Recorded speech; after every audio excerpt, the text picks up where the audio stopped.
kill this here. Good morning, everybody. It has been a fucked up, crazy week. I think I'm finally getting my voice back and can talk. Bitcoin is under $100,000. This is where we need to hold. We have about 96K. Again, 96 to 92 where the fib is. Preferably, we don't go under 96. If we go under 96, things get hairier from a technical perspective. The video I had you just watch is one that I wanted to talk about briefly. So this was in Rio de Janeiro, where last week, I think roughly 100 people died, where the local government had to fight off a bunch of drug cartels, and there was literally war in the city of Rio de Janeiro. The Brazilian government did not help because Lula is a communist, but these people are fighting back on their own. I think that there's a major problem across Central and South America with the drug cartels ruling everything. They ruled the Mexican president. The Mexican president actually said it was against the rights of the drug cartels just to attack and fight them without going to court against them. It's very much a mentality that will cause you to lose a war. And I think this is important, and we'll touch on this. There's so much going on that we have to cover.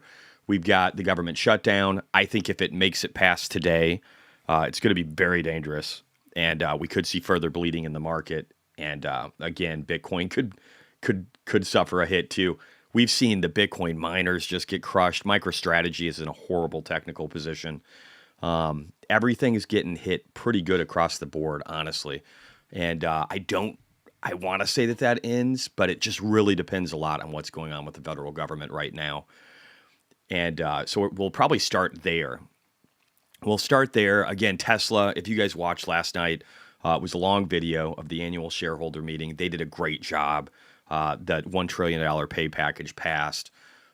Really everything. They're firing on all cylinders. I feel very good about that position. Sitting on about $1 million of that. Sitting on about almost 400,000 in TLT in case I need to have a hedge. Sitting on a little less than 100K in cash right now. Might do more buying today as we drop. But and then again a multitude of other things. I should probably talk about my portfolio first, honestly, because I have made changes and I think people have questions about it. So let's just look over here.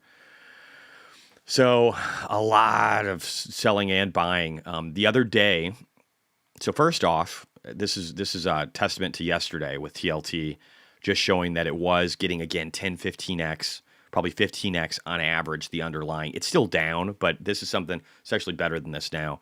But this is something where I think if things really start to fall apart, it is showing a pulse. And we know Warren Buffett is buying a record amount of treasuries. We'll talk about that too. So I like this as a hedge. And again, if the world falls apart and things don't go up to the moon and Bitcoin all of a sudden deteriorates and we're in a really bad bear market, I think this will be one of the things that will save me right here. But I'm happy that I got out of BMNU and sold positions on November 4th, just like 3 days ago. I talked about how I'd closed out of actually BMNU. I put BMNR in here, but BMNU and sold. I did just go ahead and get rid of BMNR the other day too, and I swapped it out for ASST. I do like Strive, which was formerly Asset Entities, and we'll talk about some of the reasons why I like that. But yesterday I was buying a lot of Metaplanet. Why am I buying Metaplanet? I mean, Metaplanet is down in the United States like almost 90% from its high. And I should say this, 84% from its high. And then you have, in the Japanese market, I think it's down to like 82%. So this thing has been utterly crushed. The NAV is like negative now. It's not even one. So and they're in a great position. I have so much faith in Dylan LeClaire and in the CEO of that company. And so if I'm going to ride out a storm of Bitcoin, I'd like to do it with Metaplanet. That's going to be one of my favorites. Yeah, round tripped for sure. It went from being in the 13s to being down to 264. That's definitely a round trip. And I fear things like BMNR could do that same thing. And don't get me wrong, if the markets, what I believe right now is that if we reopen the government, the markets go higher. I also believe that if we end the filibuster, markets are going to explode higher. And I don't know if that's turning into my base case, but I'm leaning towards it. So I don't know when the pain ends. I do know this chart, though, sucks. We broke down again. This is some of the stuff I was talking about where it's like, okay, it's time to sell. I give up. We broke down from this technical uptrend that we were hoping to keep. We had a little bit of a line over here. After breaking down from the one up here, we broke right here, and then we're just continuing to go. And I got out of BMNR because my fear is that if things really get crazy, this is filibuster for almost everything. I mean, we've killed a bunch of filibusters, right? But I think at the very least, a clean resolution where you haven't added anything to it and you're just trying to keep the government open. I think that should not be something where we have to worry about a filibuster. That should be something where it's 50 votes and you keep it open, right? If you're not asking for more stuff, as the party that won the fucking election, I think that you should be able to keep the government open, and you shouldn't have the minority party that lost the election. One of the worst losses for the Democratic Party in modern history. I think that the party that won should be able to keep the fucking government open if they're not adding a bunch of stuff. So at the very least, I think when we're talking about ending the filibuster, I think we're talking about it with that. But I think there's a lot of things that need to happen. I think that we also need to ensure election integrity. We have all the blue states, all the states that voted Kamala have laws where you don't have to have your voter ID. Like maybe you do have to have it, but then you don't really have to have it, and you can just sign a piece of paper saying that you are who you are. And some are worse, right? Like California, you'll get in trouble if you actually ask for somebody's ID. That's insanity. So I think there's things we have to fix. If the Republicans want to remain in power in the future, and I think it's detrimental that they do, I think that you have to ensure election integrity. You have to ensure safety in cities. That's why I played that Rio video. You saw the way the people were there. They're like, oh my God, like we're actually trying to fix the problems with all the crime and the drugs in our area. This is paramount to any civilization thriving. You can't have violence. You can't have crime. You can't have drug abuse. I don't know anybody. LD10 says Kamala said it was the closest race in history. Yeah, she's a dumb bitch though. But do you know anybody that even now is like, oh my God, I wish Kamala would have won because she'd be doing such a better job? I don't know anybody, liberal or Democrat, or I'm sorry, liberal or conservative, that believes that Kamala Harris would have done a better job. And I think Trump is actually doing an amazing job. I think that there's some things that the way they're being put out into the media probably don't work very well. And I do think it energizes the Democratic base, really just Mom Donnie and all this other stuff. But again, I think that's a good thing. I think that actually can get it to where we can end the filibuster and start passing the agenda that Trump wants to pass, because it's all good. It's all pro-growth, and I think it'll do a wonderful job helping the economy. It's just right now, we're talking about the longest shutdown in history. We're talking about an inability to pass. Like it took a long enough time for the big, beautiful bill. But really, if they're going to fight us on a clean CR, they're going to fight us on absolutely everything that we're trying to do. And so I strongly believe the filibuster has to come to an end. But in the meantime, worst case scenarios, if we have the government staying shut down throughout Thanksgiving with 10% of air traffic being shut down now too, a reduction of 10% around holidays, it's going to be an utter fucking mess. And that's just part of it. We also have $1 trillion. Let's just get off of BMNR here. But yeah, I don't like this chart. I don't like the BMNR chart. I don't like a lot of the charts. Solana too is getting worse. We'll look at more charts in a little bit here. But it's just getting worse and worse and worse. All right, so I made some changes in the portfolio. I'm pretty strongly invested in ASST. We'll talk about that more in a little bit here. I do want to jump over real quickly, and I want to go to this Trump section just to talk about all the things that are happening. Stoney says, good morning. Sean says, I have Oscar. Let's see what happens with ACA. Sorry, what is ACA? What's the acronym? Just to make sure I'm on the same page. It's early. I'm just drinking my coffee. I put, what is Plan B? My guess is ending the filibuster and passing new legislation. So tariff news, Trump admits that tariffs hit consumers too. I mean, they hit everybody. We all know that. But the point being is we're not seeing Affordable Care Act. Yeah. So we're not seeing the infinite inflation that everybody was talking about. That's not real, and we know that's not real. You could listen to Stephen Moran yesterday being interviewed by Nick Bhatia, somebody who worked in the Fed, and he just clarified some of the formulas that are used and why inflation is just not a thing unless you're printing money.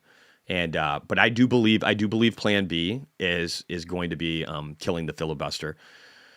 We've got the president talking about how people on food stamps, or people shouldn't be getting food stamps just because they don't want to work. And I agree with this. Let's listen real quick. We have to remain liquid. We can't give everything away based on a number. Here's an example. When I was president, the number that you're talking about was a tiny fraction of what it is now. Biden went totally crazy, gave it to anybody that would ask, gave it to people that were able-bodied, had no problem. Anybody that would ask, we get the number. This is why we went from like the 20 million people on SNAP to 42, I think it is. And it's many times the number of people are on. This wasn't meant for that. It was meant for people that had real problems. In many cases, people. And you can think about this, guys. If we're going to be fighting this front where we're trying to clean up SNAP benefits too, and there was an extra 22 million people on them since the Biden regime, that's going to cause some more backlash. That's definitely going to cause more backlash over the short term. People that were down and out, people that could be saved. It wasn't meant for people that could do whatever they want, the people that say, well, I don't think. And I agree. I 100% agree with that. Scooter said, Jesse, do you still own Solana? Yeah, but a small amount. I've got like 60K. And that's literally it for my shitcoin exposure. I'm not in Ethereum right now, even though, again, Tom Lee could be right about the fact that it could end up being something much bigger if everything's built around it. All those things could be true. I'm just limiting my risk. We've got some breakdowns that have happened. We've got the potential where we could just see some cascading drops. I don't think the cycle's over. No, I don't. Yeah, Philippe, great time. I don't think the cycle's actually over. I think it's definitely changed. We know this, right? You could see how before, and there's a few people that have talked about this. Jordy Visser is one. He talked about how you had the up and to the right, like up and to the right, up and to the right, like these big moves where you get 30% drawdowns, then straight up. But this one now is just kind of like this. It's smaller drawdowns, smaller moves up, just kind of growing, right? And Jeff Parks, my Asian brother from another mother, he was talking to the other day. I don't remember if he was getting interviewed by Anthony Pompliano, but he was talking about how we're seeing massive whale selling. And so I think there's this combination of, I think both of them are right. I think Jordy Visser and Jeff Park are right. I think that we're seeing the IPO of Bitcoin. I strongly believe that to be true. It looks like we got Kevin Hassett talking on Fox Business. We'll probably jump into that in a second. But we've got the IPO of Bitcoin, which means that simply you have the original investors, and there's so much money for these original investors, guys. When Bitcoin started, this was a handful of people. Then it was a larger amount. Then it was 1,000. Then it was 10,000. But there is a concentration of wealth in this ecosystem between the real OGs, not the whales. You'll hear about record whale buying. That's true. But the OGs have been selling. We'll look at that a little bit later. And the OGs have a lot. And so they're selling into this market because, again, they're trying to diversify. They've been in it forever. They own a ton of Bitcoin, and they're just trying to have some fun and live their lives, right? They want to buy their big mansion. They want to do all this other stuff. They want to be able to travel the world. And so I think that we are dealing with this IPO moment, which is weird, and it's different, and it doesn't follow the norms of the previous cycles. I think that is very much true. I don't think the cycle top is in. Why don't I think the cycle top is in? Because I think right now we're already seeing bear market bottom indicators on so many different things, whether it's Bitcoin, the economy, whatever it is. The housing market was already frozen for the last 3.5 years. It just looks even worse right now. But all it takes is lower rates to make that better. The government debt looks horrible right now. All it takes is lower interest rates to get that better. We know Secretary of Treasury Scott Bessent has the ability to probably drop, interest rates when it comes to like the 10 and the 30 year. The 10 year is the one that really follows closest with what housing real estate loans are set to. He can drop that 50 to 100 bips, which is like 0.5 to 1%, right? So he can do that without Congress, without the president. And then there's other levers that he can pull too in order to be able to make it to where that's even better. So I believe rates will come down. It'll fix commercial real estate issues, which, record numbers there. There's 0 of 30 top signals for Bitcoin. That's true. I do think less of them could trigger this time, though. But we'll see. I do agree. I was listening to Mike Alfred last night. He's brilliant. You don't always know when he's going to be on a space, but if you see him on, you should listen to him because he's one of the smartest and coolest collected people I've been listening to. I really wish I would have gravitated more towards him a year and a half ago. I really didn't, right? And I wish I would have. Mug of the day is super boring at Starbucks. Just Starbucks. But he's just a brilliant guy, and he was talking about how he believes the market isn't done yet. Markets end with euphoria. They don't end with a fizzle. And right now we don't see euphoria. We never saw euphoria. We saw it in a couple of whether it's the stock market or whether it's the crypto markets. We saw it with select companies, right? But if you're looking at the S&P 500, the Mag 7's done well, and then you've got some HPC plays that have done well, and you got some Palantirs and Robinhoods and some smaller banks that have done well. But we're not seeing that euphoria. We haven't. Outside of a select few, market breadth is the worst it's ever fucking been. We'll look at that too. So I think retail has no cash. That's a good point, though, BGZ. Retail has no cash. They need, especially the smaller fish, and they don't mean as much anymore. The retail just doesn't mean as much anymore. If you believe we're in the IPO phase, Bitcoin is going to be more important with the wealthy that are trying to preserve wealth than it is the little guy. I think those phases, like the 2017 blow off retail top, I think those things are done. But I don't think we've seen a blow off top in everything else either. I really don't. Now, again, if we're wrong, that's why I have TLT, and that's why I have some cash. That's why I own Tesla, right? I'd say probably 40% plus of my portfolio right now, maybe 50, it's probably 40, is a combination of Tesla, TLT, and cash. It might be 35, but whatever. Because I believe Tesla is going to be very strong. We'll show that in a little bit here. Should probably move on for a little bit. But I do believe that our tax loss harvesting too, there could be a lot of things like that. I do believe this. Seasonality normally pushes us higher from where we are. This government shutdown is crazy. It's the longest in history, and it's causing disruption. And I do think that that's going to get better. I want to hop over here real quick, though. I want to see if Kevin Hassett. Oh, where is it? Let me go to live. See if I can find him. How do I get...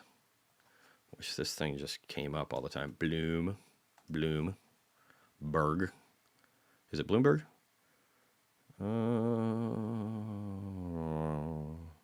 Bloomberg TV. Let's see, 4K. All right.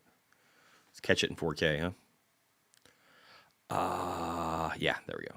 Completely driven by AI. Hope. Is this right? Oh, no, it's Fox Business that I'm looking for. What am I thinking? Bloomberg. Jeez. I'm tripping, yo.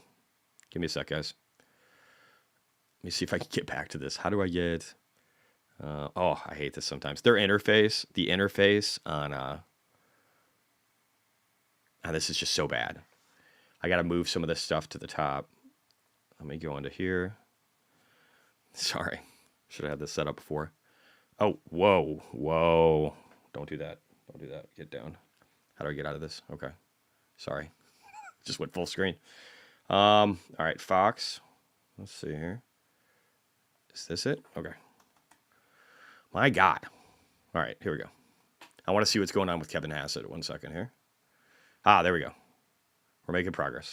Move forward fast. You just said we can't even get a permit now. I mean, that puts a clamp on business from the oil sector to the banking sector. Economy could be this quarter. There's holiday travel. I mean, I want to hear this. So Kevin much Hassett provides a lot of there good are people insights. that have to work for months. Effectively lose 135 billion pounds by the midterm elections next year. Maria? Yes, and we just heard from Chris Klopp on all of that as well. Jerry, thank you for that. Thank you. Joining me now is White House National Economic Council. Yeah, I want to hear what he has to say. I'm going to speed this up a little bit. Thank you so much for joining us on all of these issues. This deal that the president announced yesterday marks a major step in the administration's push to lower drug costs. What is your reaction? Right. And do you believe this is 1.5 paving is the way fast. for broader reform across healthcare and lower prices across healthcare? Absolutely, it's part of the president's all-the-above strategy to address affordability for Americans. I think even to take one step back, if you look at what happened to the real spending power of people under the Biden administration, it went down by about $3,500.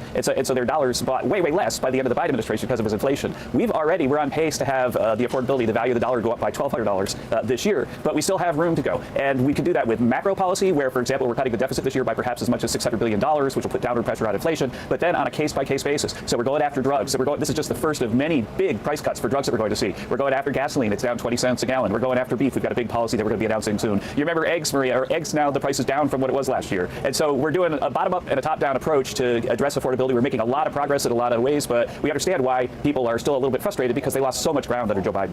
Well, I mean, they lost ground under Joe Biden, and I know that Sean Duffy walked into a disaster with air traffic, but look where we are. It is day 38 of the government shutdown, the longest in U.S. history. It is severely impacting travel, and, there's a lot of ripple effects there. Today, the FAA cutting flights at 40 major airports across the country, going to 10% of cutbacks on air traffic. Meanwhile, the Senate is aiming for this test vote today on a new interim spending bill to end the stalemate, plus 3 individual spending bills. This bill would include a new end date of sometime in January, rather than November 21st, which, of course, was included in the House-passed measure. Do you have any expectation that this will pass today in the Senate?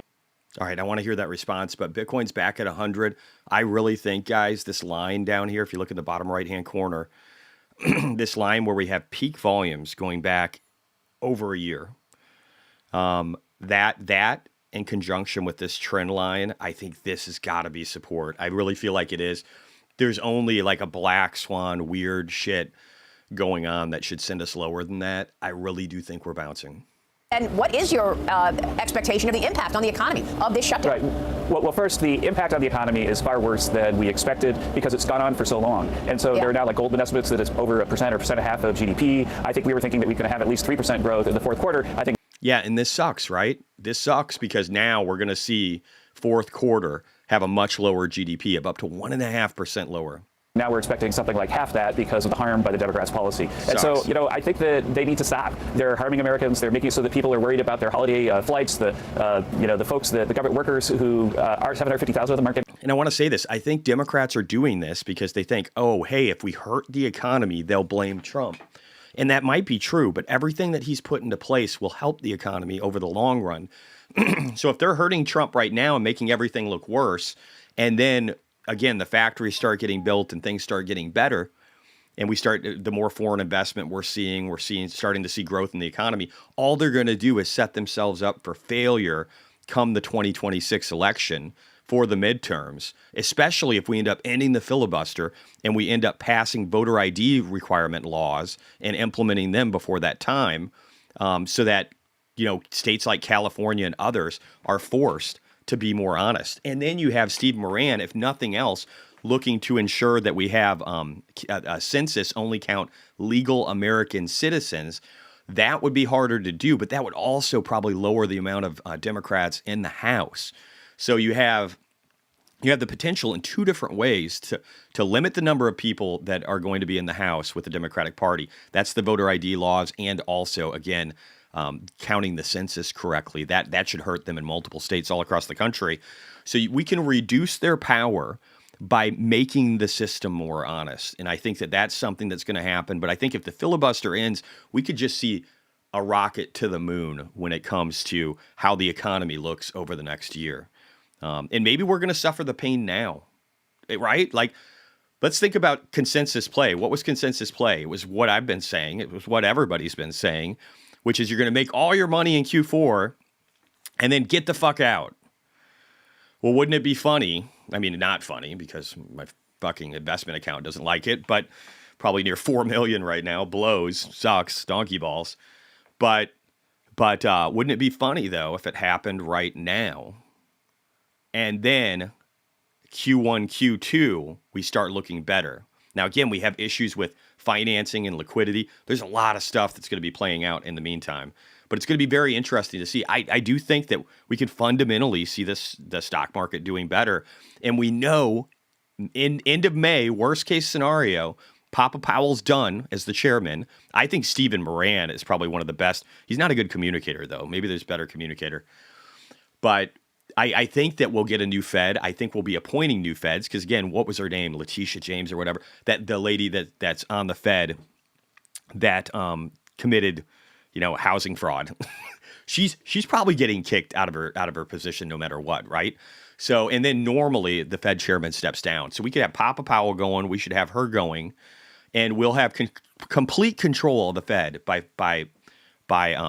May at the worst case. I think it'll happen much quicker than that. But think about that. Think about if we have complete control of the Fed and we can ensure that the Treasury and Fed are working in conjunction with each other to print the right bills and then at the same time lower interest rates. And they can force interest rates lower by buying the fucking bills.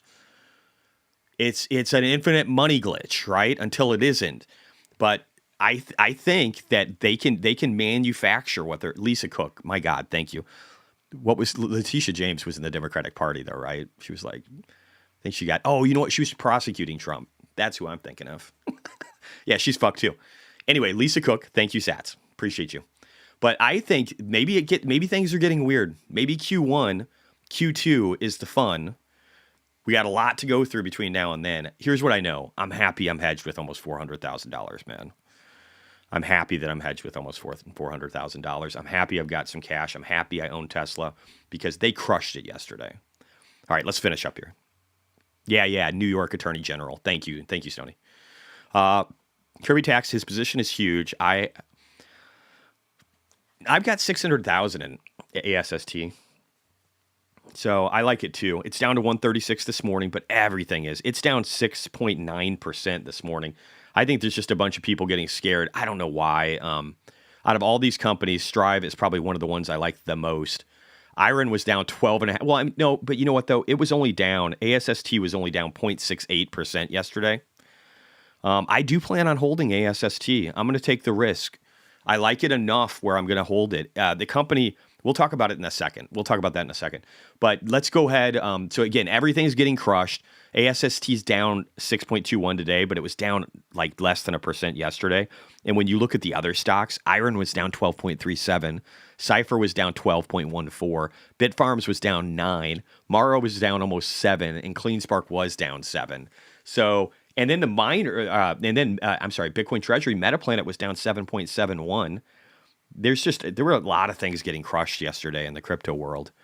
Yeah, I think it's undervalued too. Unfortunately, my calls are in November on the 21st. I have 2 weeks for CleanSpark to get back above 20. Could it happen? Yes. If we reopen the government, or if let's say they kill the filibuster and people are like, oh shit, Trump has got the ability now, depending on how they orchestrate it, I'm sure he's going to do it this way, to be able to accomplish all of the major objectives that he's looking to do in record time. Think about how much Trump did in 10 months. What can he do if the filibuster's dead? I think the markets would explode and we could still make some money on these. But yeah, pray for November calls because they look like shit and they're probably going to dust. But if I'm right and this is the bottom, let's say we hit it today, let's say we dip down to 96 because we got more downward pressure in the market today, I might use a little bit of my TLT if that's popping. Right now it says down 0.16 in pre-market, but it was up 0.9 yesterday, and that's huge for bonds. But if we get another pop in that and we get scared about the SOFR or any of this stuff, I definitely want to do more buying. All right. Anyway, let's get back to Kevin Hassett. Let's see. Jesse, that was you. Anima says crypto moves a lot, so it's really not that crazy. BTC well above 96 support. Yeah, it's the underlying that are getting washed out. And the thing about crypto and Bitcoin is it has the greatest liquidity because it runs 24/7. And there's a lot of people with bags that watch the markets all the time that own that stuff too, not just stocks, right? The guys that are watching the markets all the time, the traders, they own all of it. For the most part, and I would say that where was my thought on that? Let's see. Anima, what did you say? A lot crazy. BTC will be above 96 support. Yeah, and I would say that it's very liquid. So if we're having issues behind the scenes in banking or any of this other stuff, and that's another thing I want to talk about. Tom Lee was talking about in an interview, I think it was yesterday, we'll look at that. He was talking about how he believes the after effects, and we've talked about this before too, of the crypto market falling apart. Remember 2 weeks ago, was it, when the market fell apart? 2-3 weeks ago? That event was by far the largest liquidation in history of Bitcoin and crypto. If that's the largest liquidation ever, the second largest was with FTX, Voyager, Celsius, Silvergate Bank, all these banks and cryptos, Luna, that just blew up and fucking went under. That happened because of the issues with Luna and the cascading problems with Binance and just all these things, right? Well, we haven't seen any ill impact. We've seen a little bit. There was a hint of like a loss of $100 million in a hack or something, but we haven't seen that any other of these companies or businesses have went under. But it's possible that they might not have been hedged well, and they could have. So there could be some weird after effects still happening too. There's just a lot going on. There's a lot going on. But let's finish up here with Hassett. Getting their paychecks. Degen, I think you misunderstood. So Degen said the GOP is spineless. They won't end the filibuster. So he's talking about like John Thune. So I disagree with that. I think I kind of do. I think they're spineless, and they should have done it already, because we know, I'm going to play a video with Barack Obama talking about doing it. We know Ocasio-Cortez wants to do it. We know all the Democratic Party is ready to destroy us, because they're voting people into power that have literally talked about how they want death to their opponents and their opponents' children. And they vote these people into power. So I think they're willing to do anything to us right now. And I think we need to realize that. But I think the pressure of the shutdown, if we don't have enough votes today, which is possible, the pressure that the shutdown is going to create here and in markets around the world is going to be enough where somebody has to act. And if the Democrats think that Donald Trump is lying about his willingness to end the filibuster, and they think that it's not possible for him to do that, I don't think they understand the amount of pressure that can be applied on Thune. I don't think they understand it, but they will. All right, here we go. Let's listen to Hassett. Are starting to wonder whether they should find another job. And I think the long-run harm to efficient government from this is something that really is probably being underappreciated by the Democrats. Because the point is, if you're a person who's deciding right now, you're just out of college, should I take a job in government or should I take a job in the private sector? Do you want all this? Do you want to come and have to work for months and not get paid? I really worry about what's going to happen to the government workforce because of these regular shutdowns. This is the third one the Democrats have given us since President Trump was in office. Third one. I know. I mean, so you're saying that as a result... Third one, and now we've had the longest shutdown in the history of the federal government, and it's by a huge margin, guys. These last two shutdowns that have been record-breaking, both under Trump. Yeah, I wore my own merch. I actually made nothing off of this. Do you know how much I've made off my merch? I tried to be nice to where people could buy it and have like high quality stuff. They are nice clothes. Do you know how much I've made off my merch so far? I've had you guys buy a shit ton of it, actually, about $230. So I made it to where like the amount that we pocket is nothing so that you guys can have cheap merch. But I love it. I haven't worn it in a while, so I got to wear it right now. Result of this, that you'll see a more severe cutback in jobs for government jobs? I wonder who's going to want those jobs if we don't get this thing solved quickly. Because as you see with the air traffic controllers, they work incredibly tireless hours. It's a really hard heist. Yeah, and Trump is going to start wiping out federal jobs that Democrats hold, especially in areas where they don't need to be there, like maybe Department of Education and other things. We can start just the amount of pain and the waste that we can lay in the months ahead if the Democrats continue to do this is unreal. We'll be pushed very far, and Republicans will start just destroying the Democratic Party. Stressful job, and they've been doing it now for more than a month and not getting paid. Mark and I can my say words. that there are people like that all over the government, real patriots that are government workers who are seeing their lives turned upside down by the Democrats. And for what? Because they get a little bigger victory last week or this week? I'm not really sure that the Democrats know what they're doing. But the one thing I can say is that we sort of came in with two theories of what the Democrats were up to. One was they're going to wait until after the election, and the other is they're going to wait until Republicans are forced to go after the filibuster. And if they don't move soon, then I think we have to conclude that their play is to just cause so much harm to Americans for so long that eventually the Republicans really have to put the filibuster on the table. Well, I mean, they're guys, the Overton window is moving. It's moving. They're talking about this all the time now.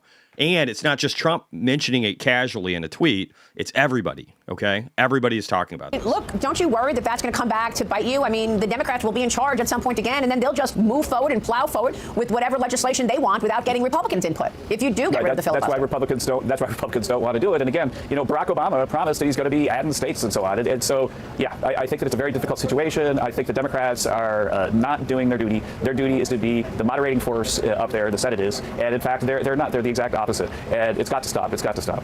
What do you think is the most... I want to show something real quick. I think I got it over here. Let me see. I'm going to go down a little bit.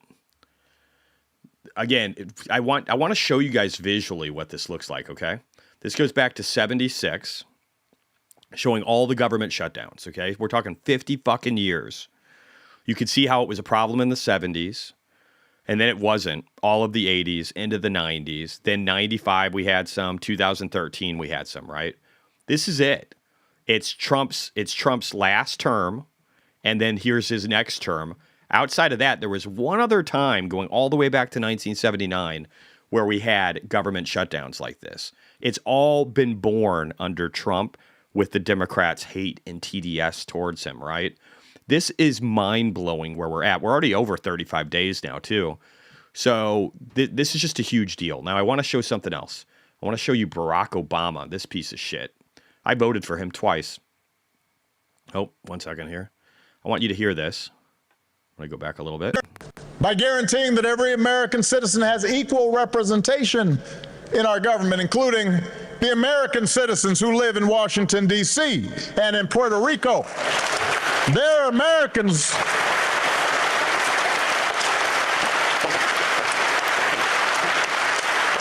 By ending some of the partisan gerrymandering so that all voters have the power to choose their politicians, not the other way around.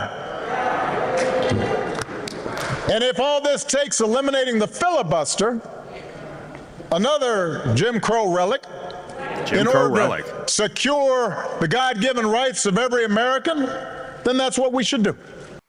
So I just want to be clear.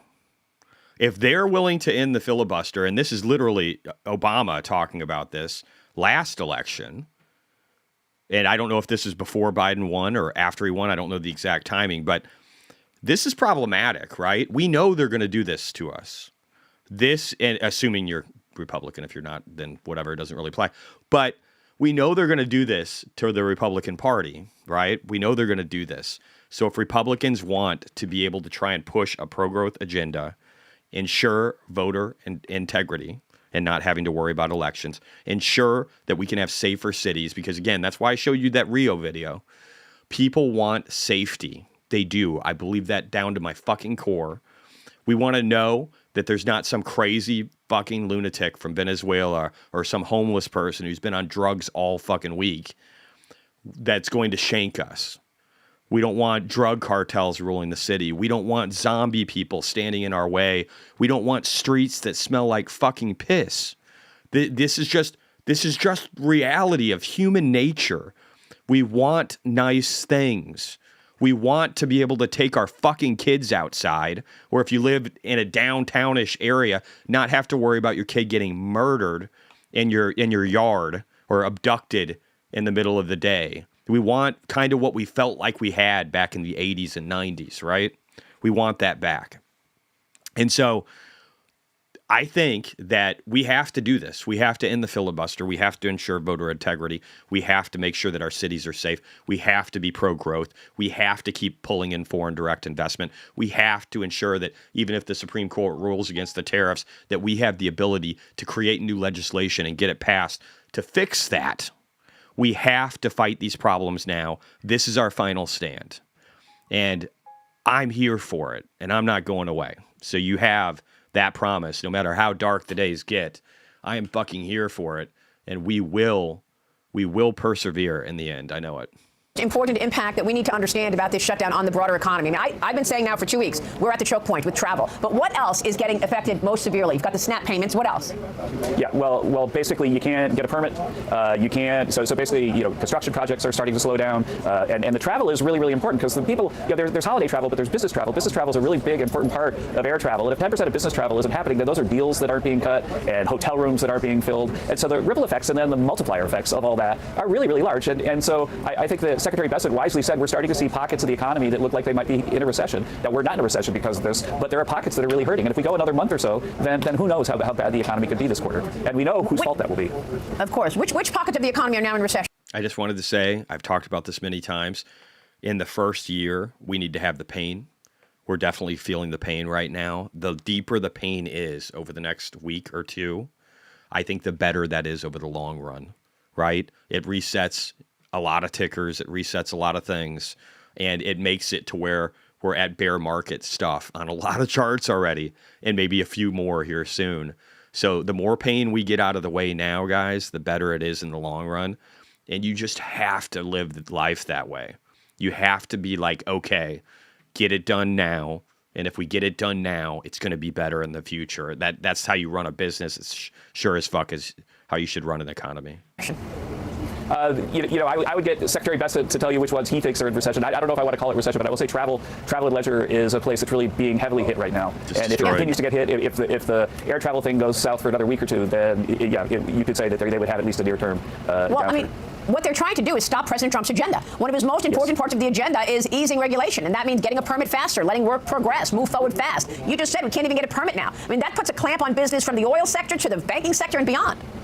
Right, but the thing I want everybody to listen to right now from this White House is that they are not going to slow down our agenda. They are not going to upend our agenda. That we're working every day so that when the government gets open, we can basically fire hose new policies at the Senate and get everything that we can possibly think of accomplished this year if they open the government. So President Trump, they're trying to slow down President Trump's agenda, but they're not going to be able to do it. They need to give up that thought and put the American people first.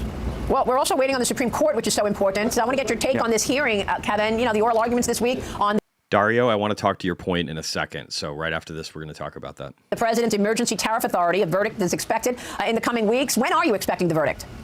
I'm not a lawyer or a Supreme Court predictor, but I can say I thought that the hearing went very well because thing one is that you have to establish that it's an emergency. And I think that pretty much everybody agrees that having hundreds of thousands of people die from fentanyl and having all these towns all around the country basically put it. Well, and I would argue even more the rare earth elements. China literally played their card before the Supreme Court ruling, which I love. And I think it's great that they literally told the world, not just us, that we will hold you hostage with rare earth elements. And we don't have enough market share in that. And it's dangerous to the future of this economy. Into despair by international trade. Angus Deaton wrote the famous book about it. That counts as an emergency. And that is regulating trade. Can you do it with a tariff? I think that there was a key moment where one of the justices said, well, could they have an embargo? Well, yes, they could have an embargo. A tariff is a smaller move than an embargo. So therefore, it seems like that authority would allow for a tariff. Another way that I thought about it, Maria, is to think that they could also have a quota. And if they had quotas and then they auctioned off the quotas, that would clearly be allowed. And then that's kind of the same as a tariff. And so I think that both sides of it logically are falling our way, and we're really optimistic about the outcome. Well, I think this is a really important point that you just made. What's the difference between a tariff and a quota? If the president has the allowance or the wiggle room to put quotas in, why wouldn't he have the allowance to put tariffs in? Yeah. So again, that's exactly right. It makes it to where he has another tool that essentially does the same thing. So it makes no sense for the Supreme Court to fight him on the ability to be able to work with tariffs. Because if he can implement quotas and it accomplishes the same goal, then what's the fucking point of any of this? And maybe that's what Trump and meant in his recent post about Plan B. Maybe Plan B isn't just the filibuster. Maybe Plan B is using quotas instead. Right, and in fact, there's an economic benefit for tariffs that's a little bit different from quotas, because if you put a quota on, then it tends to benefit the foreign seller. If you put the tariff on, then we get the revenue. And so the tariff is a superior thing that accomplishes the same thing. Interesting. But when I spoke with President Trump about this a couple of weeks ago, he made the point that if this goes the wrong way, we're going to have to pay back money. Here's the president with me just 3 weeks ago. Watch this. I'm going to jump a little bit. We kind of already talked about this. And that, of course, continues that this is going to work out. But Secretary Bessent's team is ready for anything that happens. That he's one of the most talented Treasury secretaries I've ever seen. And that, of course, he is. He genuinely is, guys. You have to realize you're betting on the most brilliant people in history. And we're going to jump into Tesla in a little bit, too. And again, we're still going to talk about the Michael Burry play and about Marcus and the fact that he's buying all these puts. But the team, whether it was Elon Musk, whatever it is, it's the best that we've ever had in history, I think. And they're all getting it done, including Treasury Secretary Bessent. Don't block me, please. Why don't you like Nick Fuentes? I don't like people that are racist. I don't like people that talk about fucking little kids. I don't like people that hate Jews and blame the everything going on in the world for their problems. I don't like people that are getting paid by Qatar or potentially are. And I don't care if he gets some things right. You don't give a fucking stage to somebody who is a blatant racist and thinks that whites are superior to everybody else. I don't like these kind of fucking people. They don't represent anything that I believe in, okay? So if you're one of those people, you can fuck off. That's my take on Nick Fuentes, and I won't block you. But yeah, anyway, so let's jump real quick. The Michael Burry part. I want to talk to that super, super fast. And we talked about this. We should have made some different moves last week, okay? We should have made some different moves. So we talked about how the S&P had hit the .618 and how it had fallen underneath, right? We talked about that. If we look at the weekly here, it's pretty clear that on this week, with this little tippity spinning top up here, that hitting the golden retracement zone on the S&P, when it's done this fucking well, right? This fucking well, that maybe we should have taken a breather. And it wasn't just the S&P. We talked about the NASDAQ that had that problem too. So Michael Burry, I think, was probably smart in the fact that he took, I mean, again, did the NASDAQ do okay? Sure seems like it. And we've closed some recent gaps. We don't have another gap, guys, for like all the fucking way over here, okay? So either A, we're finding our bottom soon, worst case, maybe today around the 24.8 range on the NASDAQ, or the world is falling fucking apart and we're going down to levels that we haven't seen since June of 2025. And that would actually be a decent thing, I would say, if we got like a reset from down there. Oh, and I just moved this. Should have had that locked. Let's just get that back down here. Lock that. But yeah, anything can happen. And so I think we just have to be aware of that potential. I do think, though, guys, we've got $1 trillion plus now sitting on the sidelines waiting to pump into the markets. I think that's a big deal. I think I'm going to jump off this video real quick. Off topic, just had to say my wife says you cuss too much. She's probably fucking right. Tell her she's fucking right. She is. We know this. All right, real quickly, I want to jump through other things. We're going to roll through this as fast as possible. I want to get to the economy. We've got Tommy Tuberville says he's all for ending the filibuster in the Senate. Let's listen to this. Again, guys, more people voicing this. Okay, if we need to bust it. And this is ending the filibuster in the Senate to where, and I don't know if it would be broad, just ending it for everything, or if it would be like for, if you have a continued resolution. I think it's going to be for everything. I think they're going to try and fix the voting system and everything else. Let's bust it. Let's knock it down to 51 and let the Senate know. Oh, really? He did listen, September? The power needs to go to the president and let him get something done. If we don't, we're going to lose our country. It's going to be over with. And so he's got 3 years. He's the last Trump that we'll have in office. He's hard-nosed. He believes in this country. Let's give him some support. If he wants to blow up the filibuster, I'm all for it. Okay, if we need to bust it, let's bust it. Let's knock it down to 51. Fuck yeah, I love this guy. He's right. Let's see. Let's keep going here. There's talk of us establishing a military airbase in Damascus and Syria. I think that's probably a good thing to do just geopolitically. We don't want to be at war with anybody. It wouldn't have a lot of cost, but I think it's smart that we have a base over here and just increase our presence in the Middle East. We can't let China have it. And we've got Dr. Oz here talking about Medicare and Medicaid. He announces that evidence that 6 Democrats have been stealing federal taxpayer dollars for health care for illegals, over $1 billion stolen in just the last few months. They decided to investigate it ourselves because I don't really trust the 6 states to do it. We found already $1.3 billion has been inappropriately taken from the federal taxpayers in just the past few months. We just clawed back $300 million, which signals that the 6 states, they already know. They acknowledge that this is an embarrassing reality. And then again, we've got the president of Mexico talking about the war on narcos is illegal because it violates the rights of drug traffickers. That's paraphrasing, but it's essentially what she said. We've got Treasury Secretary Scott Bessent launched an investigation into potential fraud involving $9 billion in federal contracts. This is great. We've got the Australian government actually giving 3 hours a day of free electricity. These guys had electricity issues all over Australia, and on the west side of the country, it was horrific, and people literally were dying of heat exhaustion because they couldn't run their air conditioning because it was so expensive or it wasn't working. Now they have a surplus and they have extra energy. And I think that's a beautiful thing. I think the United States needs to embrace it. I know some people don't believe that, but they're wrong. I think wind is a joke across the vast majority of the country. Having a turbine that spins around creates friction, and it gives you the ability to break down. And the maintenance is horrific. And then the blades and stuff, they're all made out of fiberglass. They're just a fucking, it's not good, right? That you can't recycle them. They're just a mess. But when you look at solar is beautiful, especially in the right parts of the country. We should have an abundance of it. It makes us stronger. It makes us more resilient in an attack against another country. It's a smart decision. Mike Johnson, again, just talking about reopening the government. We shouldn't be handing hundreds of billions of dollars to illegal aliens for healthcare. Yes, agreed. Elon Musk says Western civilization is doomed unless the core weakness of societal empathy is recognized and actions are taken that are hard but necessary for survival. I agree. That's where we're at. We're at an existential threat from the woke left.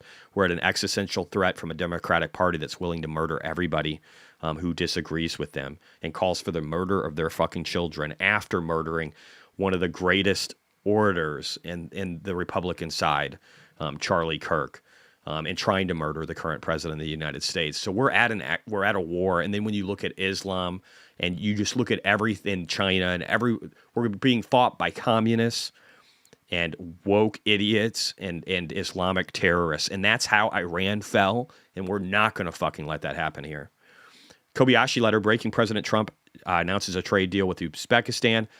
Some of these numbers are inflated. I have no doubt. I don't think Uzbekistan can afford it, but I do think it's good that we're building these relationships and that we help countries all around the world. President Trump stuns America by announcing 600 Americans have been lifted off of food stamps and 1.9 million are working. Now, he's talking about actual U.S.-born citizens, okay? The people losing jobs are all the illegals that are getting exported out of the country and or replaced because people don't want to worry about the risk of having them go away and then not have their company run. So we're giving jobs to the right people that should have them. Marco Rubio, once again, Supreme Court rules in favor of Trump. This is in regard to the gender stuff on passports. There is no X gender now. You're a male or a female. Welcome to science, bitch. We have Mays talking about the dumbing down of America. And this is amazing. So let's go from Ronald Reagan to Bill Clinton to our current communist leader, Mamdani. Government is not the solution to our problem. Government is the problem. We know big government does not have all the answers. We know there's not a program for every problem.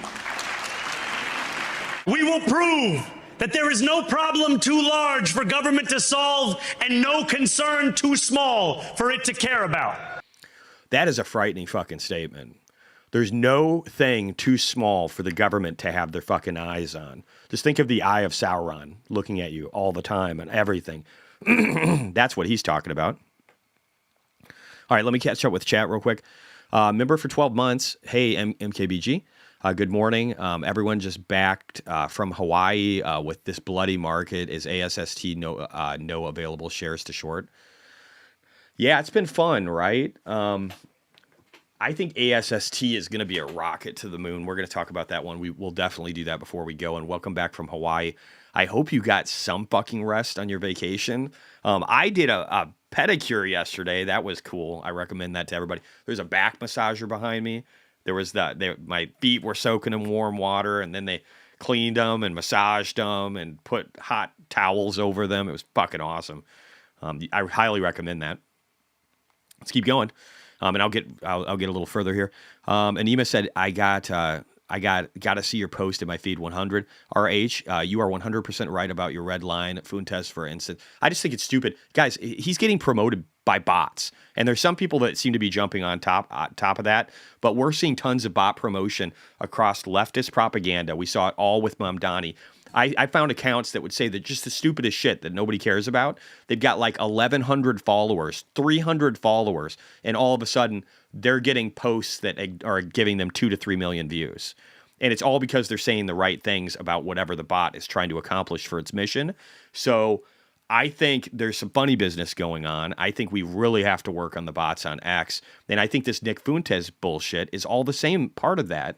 They're trying to create division within this party. And so they're pulling up figures that don't belong in it and that all the main political people that have been appointed to government disagree with and say this person is trash or we don't want to elevate this. And they're promoting that so that they can anger and break us apart while they're trying to build up the Democratic Party and get Mamdani into power and do all these other things. So just remember that. Remember, you could be arguing with a bot world and you think, my God, how many can so many people like this? And it's not that many people. Just remember that. EC, $20. Thank you, sir. I know your time is precious, but consider watching full. I've listened to him. I don't care. Thanks for the $20. We're done. We're not talking about that piece of shit anymore. I've spent more. People are like, oh, watch his podcast. God, he's making so much sense when he's saying this part. Yeah, what about the fact that he's a racist piece of shit and believes that he should be able to fuck children, and believes the fact that he's fucking on a YouTube video with Destiny, the literally a cuck that lets other men fuck his wife. And who on that video with Nick and Destiny, he talks about how cool Destiny is because Destiny likes to fuck kids. So I'm done talking about that piece of shit, okay? And here's the deal. In the future, if people keep bringing him up, I will block them. I just want to be fucking clear. I will block them. And I don't care if somebody says the right things and can present well. Obama could present well. I voted for fucking him twice. It doesn't mean I was right in doing so. Just because somebody is really good at getting a message across doesn't make them a good person or the voice of fucking anything. All right. Now I'm done. Thanks for the $20. Gavin Newsom. We're suing him for Prop 50 so that he can't get that through. And then gerrymander and get more seats for California, which is awesome. Also, Trump is winning. This is beats Senate Democrats who tried to block his effort of ramping up the military against Venezuela. Here's another case where we're winning in the last 14 hours, right? I want to point this out because it's true, and it doesn't make me a racist. I'm not Nick Fuentes if I say that 97.7% were European Americans in a 1905 census. 2.12% were African Americans. 0.18% were others. So I want to be clear here. And this isn't me being a white supremacist. Whites built America. So when you hear this weird socialist democratic view about how slaves built America or minorities built America. This is like the thing I saw all over the Mamdani campaign and other areas around the time for posts, was that it wasn't us, but it was us. So remember that. Vastly us, okay? That we're the ones that made the country great. It doesn't mean we're supreme in some way. It just means we need to remember our past and not let people rewrite it and change it to something else. Gunther, President Trump is doubling down on calls to end the filibuster. Yep, we know that. And I think he's going to win it. I think we're done on that. We're done on the Trump side. Let's get over to economics. And then we've got a lot to cover, so we're going to have to move quickly. Remain ignorant on the topic. Then the interview covers all controversial aspects. Yeah. That's great. No, thank you. No, thank you. Anybody who talks about fucking kids, I don't give a shit about what their fucking opinion is. Okay? They're not the person I want representing my values. I don't fucking care.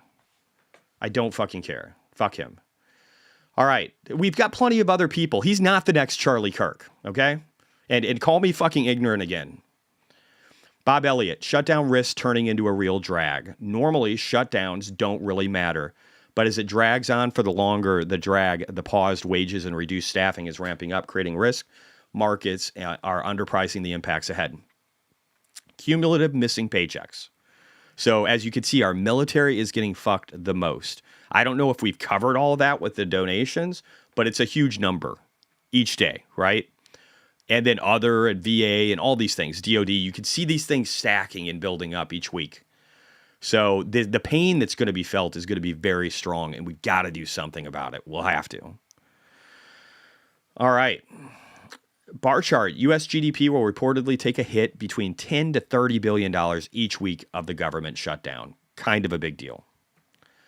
James E. Thorne, our Canadian brother from another mother, said ignore the noise. Credit markets, Bloomberg.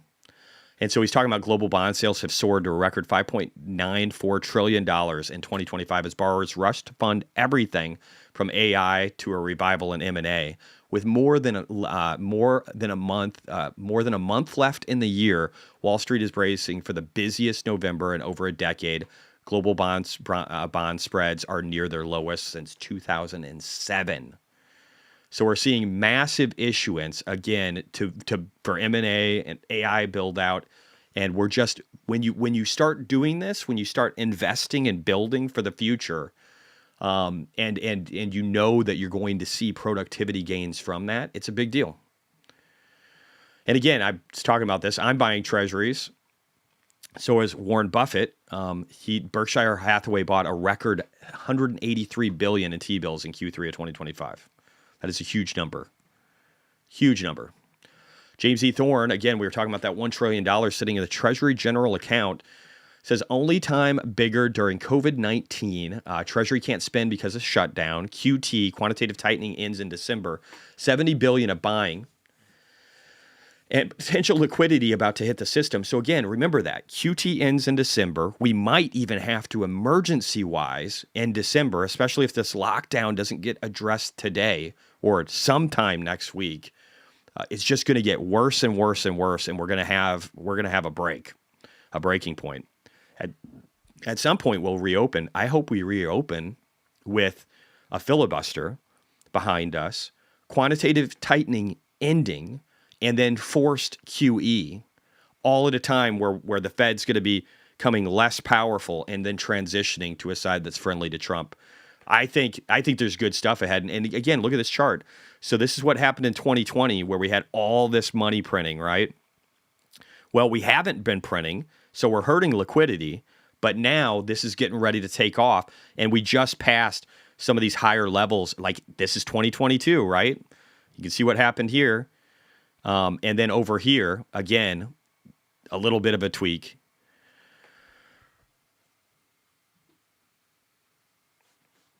Oh, okay. All right. Thank you.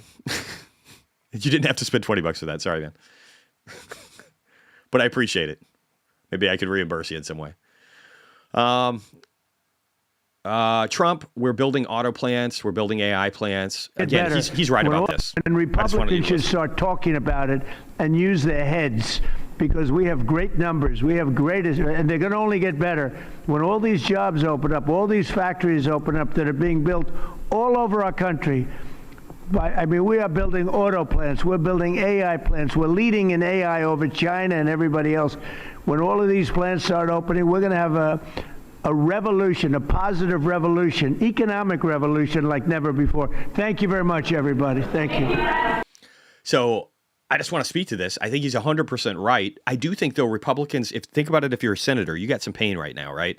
You're trying to justify to your constituents where, some of them, if it's a bluish state and you're in there trying to win, they're deporting them.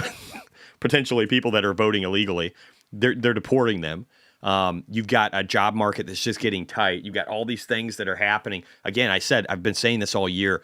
We're going to take the pain right away. We're taking the pain right away. So it's hard to be like, hey, guys, everything's good when these guys are looking around and they're like, fuck, the job market's tight.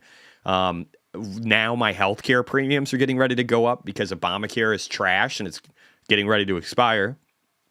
And just all these problems that are happening and a government shutdown. And again, all these disruptions because of the fact that we're not doing as much trade with China. It's fucking nuts.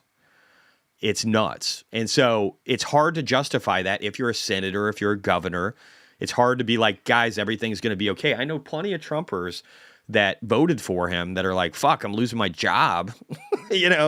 But I still support him, but I'm losing my job because of disruptions from all the tariffs and all the stuff. We're in a painful world right now. Just realize that, okay?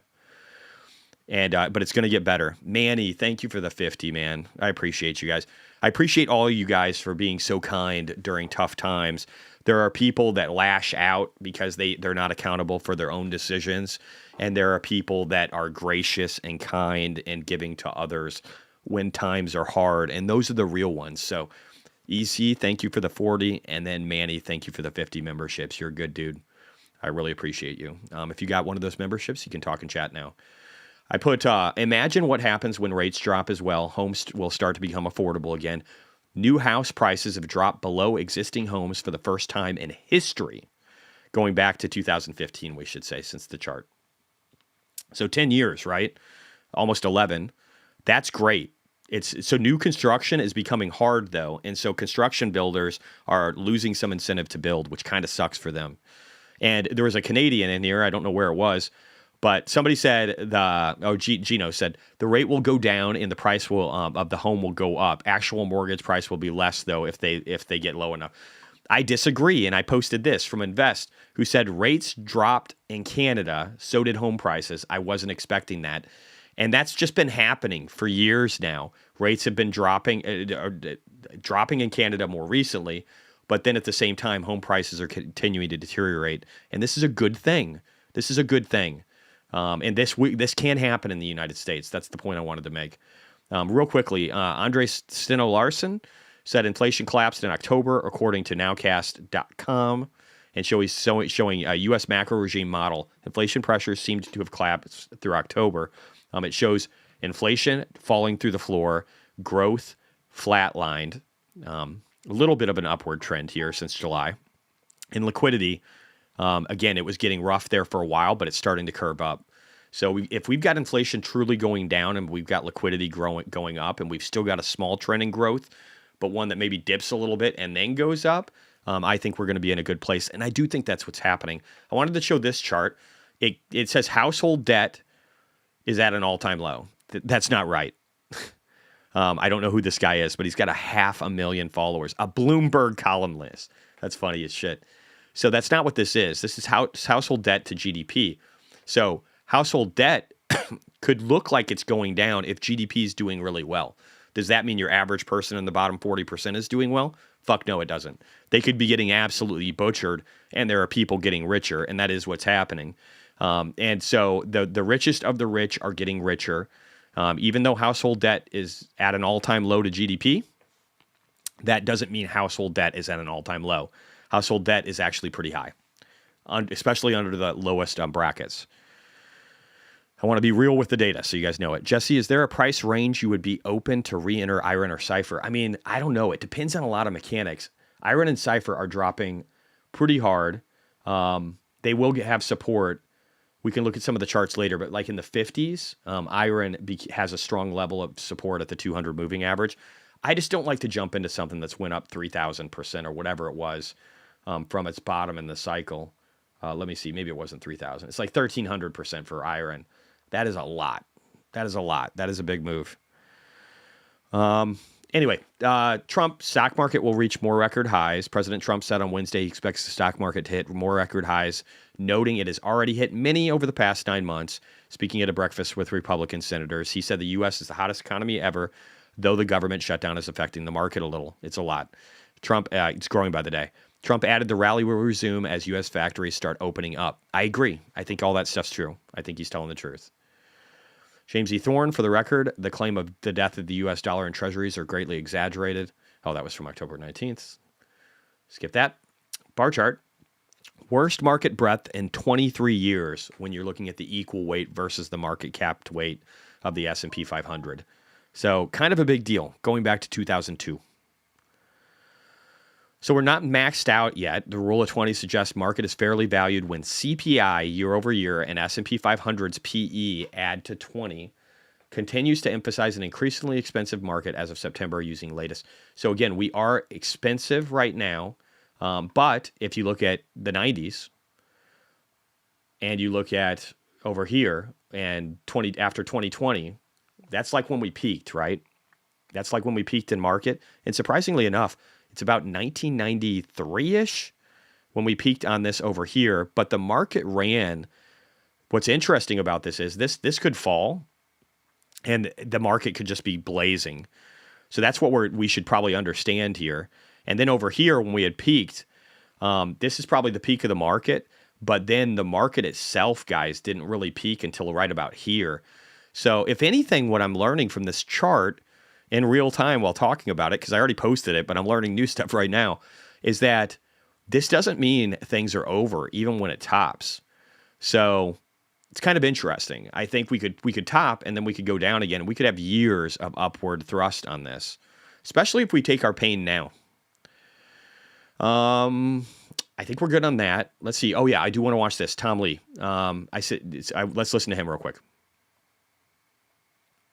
Collapsed, and then in 2020 when we had the COVID shock. And in both cases, those were really widespread deleveraging events in crypto, because as you know, in crypto, there is typically a lot of leverage. The October 10th deleveraging was the biggest in history. And that means there are still ripple effects being felt even 2 weeks later. There has been a DeFi protocol, Streamer, that actually reported a pretty sizable loss, and that created further ripple effects. And that's what happened yesterday, along with this thing called the balancer hack. So I'd say it's probably still a couple of more weeks. The good news is there aren't a lot of bodies floating to the surface, so it doesn't feel systematic, but it's going to take some time for confidence to come back. And I think that's why crypto took it so hard in the last couple of weeks. Got it. So he's telling us 1 to 2 weeks of pain still. That would suck. So what's the read-through to stocks, specifically the QQQ or the NASDAQ 100? We know there's always been this very strong, or in more recent years, a strong correlation between the two. Yeah, and the linkages are growing because, as you know, like market makers actually trade both products. And I think in general, people get nervous because part of it is stocks have been up 6 months in a row. And we have to keep in mind that in October, we had the wobble in the first half before markets found their footing. I wouldn't be surprised if people are just pausing here and saying, look, we still have the shutdown. We've had 6 months in a row, stocks are up, markets are overbought, and they get a little nervous. But let's say that just means a wobble in the first half of November. Since 1928, 100 years of data, when markets have been up 6 months in a row, 5 or 6 times you build on those gains with an average gain of 3%. And in 1936, the market was flat. I'm sorry, 1942. So in other words, you either have a flat November or actually strong. It's actually a good sign we've been up for 6 months in a row. Yeah. Okay. Just remember this. November is usually the start of really great seasonality. And then December is great too. And then sometimes we'll get like a reset at the beginning of the year. And then going up into April, again, these are the best months. November to like April are the best months of the year seasonally. And then at the same time, think about all the tailwinds we're going to have if quantitative tightening stops in December, when we reopen the government and all that liquidity that's been sitting on the sideline from the Treasury general account opens up and starts flooding the market. And then people aren't scared if we don't have any more black swans in the crypto world. People aren't scared. And then we've got gold that hit its record 4,300 and topped and then started to fall lower and still really has that trend. This thing could just chop sideways for a long time. It's done that historically, right? Or it could bleed out a little bit as people become less scared about the market and the economy and they start to hedge with TLT more and they start to roll in to other things like Bitcoin. Because again, Bitcoin hasn't proven itself to be risk off yet. Gold is what's risk off. So everybody up here, very risk off. That's gaining a little bit of strength today, up 0.5%. Worst monthly candle probably like forever, maybe ever in gold's history. I mean, arguably this one was worse in 1979. So are we starting the 80s? Are we coming out of 79? All this tariff-related concerns and all this, problems with commodities and all these things. Are we coming off of that? And now we're going to see sideways chop like what we saw here in 1979, where gold just kind of bleeds down again. People pump into Bitcoin because, again, Bitcoin is still risk on. It hasn't proven itself to be a store of value during the hardest of times. Now, it does really well after the hard times, but I think that's rotation out of gold into Bitcoin. So I can see people, I want to just clarify this, my thought process on what I see coming in the next couple of weeks. I see the pain being felt now. I don't know how dark the days get. I don't think we could be getting close to it right now. I think the government reopens. I think we have quantitative tightening ending. I think maybe even we have emergency QE. I think that we have the ability for the filibuster to come to an end. I think we have Scott Bessent who can move rates down another 50 to 100 bips or 0.5 to 1%. We have so many good things, catalysts behind us, that I think we could have a resurgence, whether it happens in December, into January, I don't know. Maybe it's delayed, and then we get a resurgence and we still have a melt up. That can totally still happen. So I strategically have a very small amount in shitcoins, just Solana right now, just straight up Solana in a long-term investment held account. If Solana does really well, great. I'll cash out a couple $100,000 out of that one. But I am out of BMNR. I'm not going to buy any 2X funds at all, guys. I've said this. I think the 2X funds are garbage. They're just shittier versions of options. The best thing you can do is learn options and learn leaps and give yourself time to be right. That's where I've made the bulk of my money. I wouldn't touch 2X funds. I think they're too dangerous. The theta decay, the tracking errors they have, they're trying to replicate a 2X each day, and then the multiplier of 2X on the downside or even in shop, they suck. They suck. You've got to be right about the timing to the upside. And every time I've looked at options versus the 2X was the lazy route. It's always better to pick the option. The upside is much greater, and the downside pain and suffering from the theta decay is not as bad. If you do it right, if you know what you're doing, you just do much better. And so I'm just sticking with options. I won't touch 2X funds. Mike Alfred said if Kamala was president, Bitcoin would be at 200. That might be true, or honestly, probably more true is that gold would do really, really well. And then eventually money would roll into Bitcoin. But she'd be destroying the fabric of the West and potentially the future of the world for a very long time.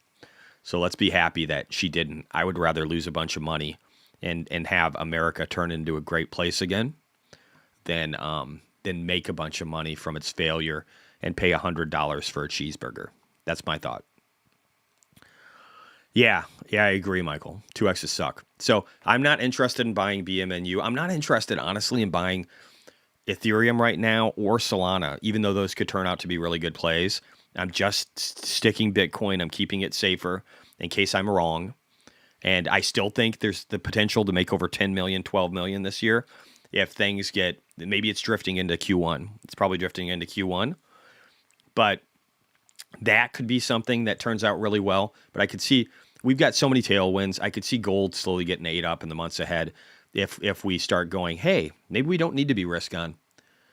Maybe all the risk and all the scariness, maybe it's behind us. Maybe the government's reopened. We got the filibuster passed.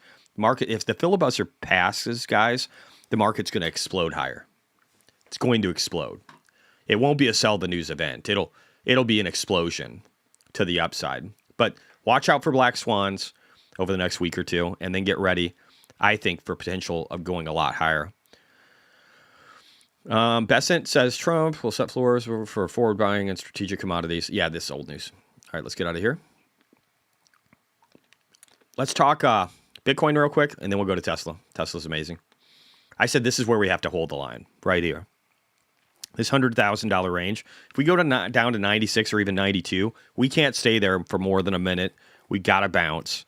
We got to get back up higher, ideally to the 110 range. But we got to get back up. We got to get back up. We've fallen and we got to get back up again. Feels like a song. SCG or J. Mike Alfred was joking about Kamala and Bitcoin reaching 200,000. No, I know. I figured. He's got a lot of sarcasm, and he doesn't. His voice doesn't really change, or his presentation never changes, which makes it even better. Vivek Sin said, billionaire and Pantera Capital CEO just said China will buy 1 million Bitcoin. I think this is true.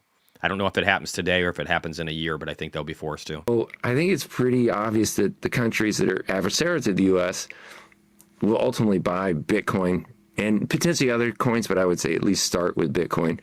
And so I think there's going to be an arms race, right? And there'll be like Dr. Strangelove, strategic mineshaft gap, right? Like it's going to be a real race. And as you know, there's only 21 million.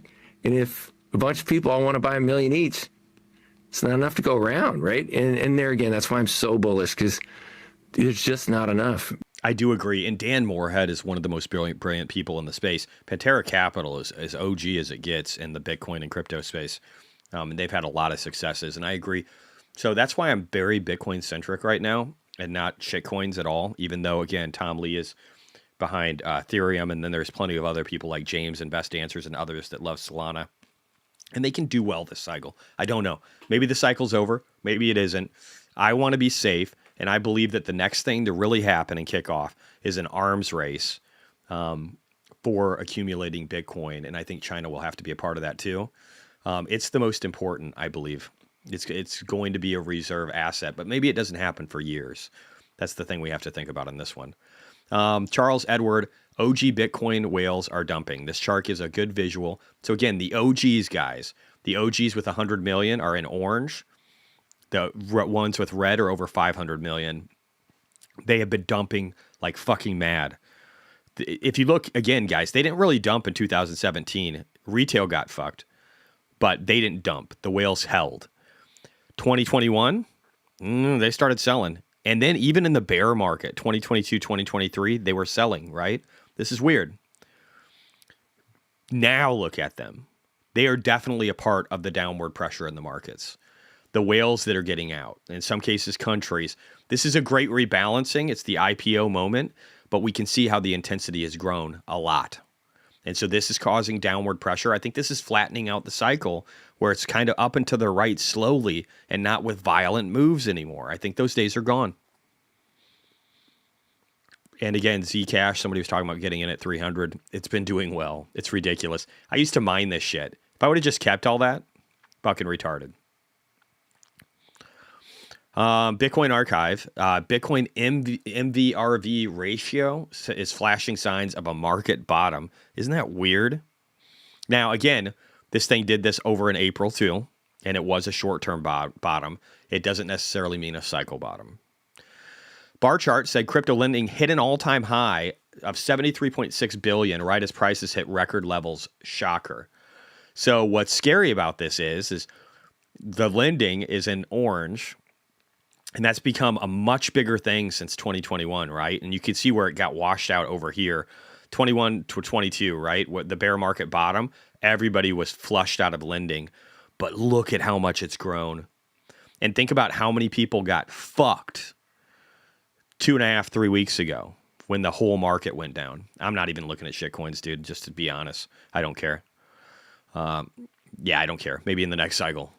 If there is one at all, because shitcoins are just going to be a mess. It's going to be, I feel like shitcoins are at the point, all coins are at the point where they've had their .com bust. All coins have been .com busted. Okay? I don't even know if the cycle happens this time around. It feels like a bust. It feels like they've just been drained out. At least all the small ones. All the small ones have just been utterly crushed. And I think that we could still be looking at fallout from everybody getting liquidated. Greatest liquidation in Bitcoin and crypto history, by far. 3x or more, an order of magnitude in some cases, right? There could still be skeletons in the closet from this. And Marty Party is right. Even though the OGs have been bailing, we see here total balance and balance change of large holders. This is 1,000 to 10,000 BTC. So even though some OGs are going away, we do see new whales coming in and buying. And some record numbers, or some good numbers. Added nearly 30,000 BTC this week, worth nearly $3 billion. Hey, Jesse, please tell us about keeping some of your AST position because you like what...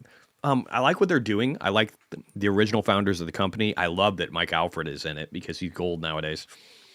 I love their new perp that they're doing. What is it? SAT? I can't even remember. They're just doing a lot of things, and we'll look at some of that info in a little bit.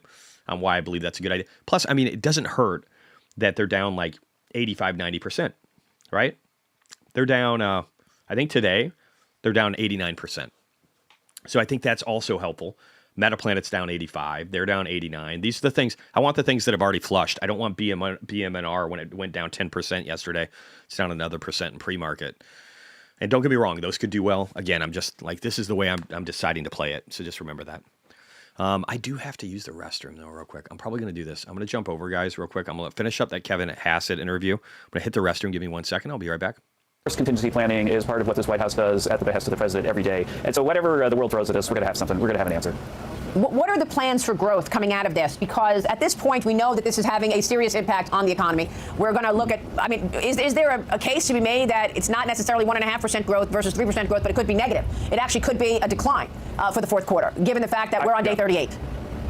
I don't think that it's likely to be negative if we can get the government open soon. But the outlook for growth going forward is just fantastic. That we've got a capital spending boom. That next time I come on your show, Maria, let me show you some charts. You know I love to do that. But there's a capital spending boom right now that's unlike anything we've ever seen. And you know that when people are building factories and buying machines, then that creates jobs. I think that because AI is increasing the productivity of every worker, there are a whole bunch of studies now talking about this, that we're looking at underlying productivity growth of around 2%. And so with capital spending growth and productivity growth, you're basically looking at an easy guesstimate of next year's growth of 4%. And so all we have to do is get Congress to settle down and let our policy start to work, and we'll be looking at the golden age that the president talks about.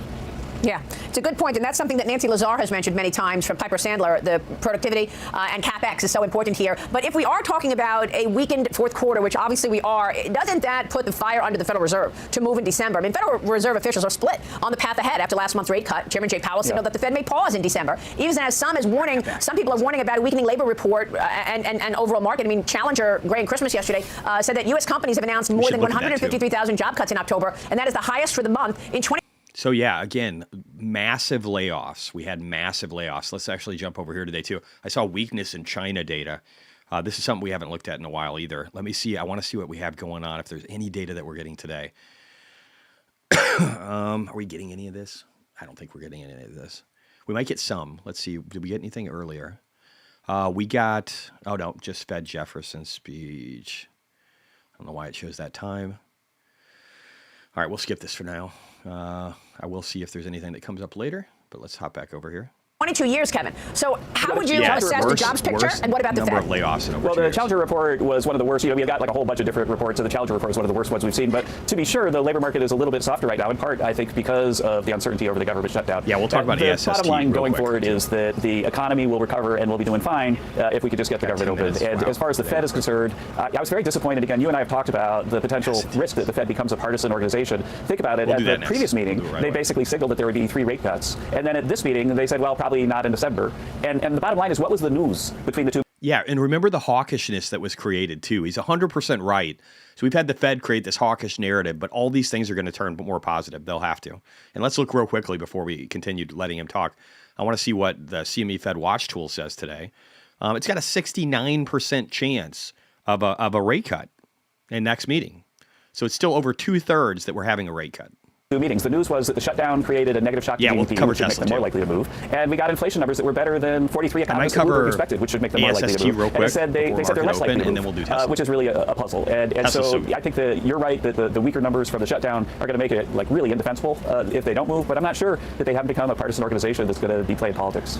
Well, it's a good point, given the fact that as soon as Jay Powell started, he put all these climate rules in place. And then, of course, we know that he cut rates right before. Yeah, again, the Fed was pushing ESG before. They're very fucking political. He's 100% right. Presidential election. Kevin, how would you be different as chairman of the Fed than Jay Powell is right now? You know, I've got the best job in the world right now, and I don't want to speculate about how I'd be different if I were at the Fed. I know the president's got a long list, as does Secretary Bessent, of really able people. I'm kind of humbled to be on that list and happy. Dude, I would love Hassett.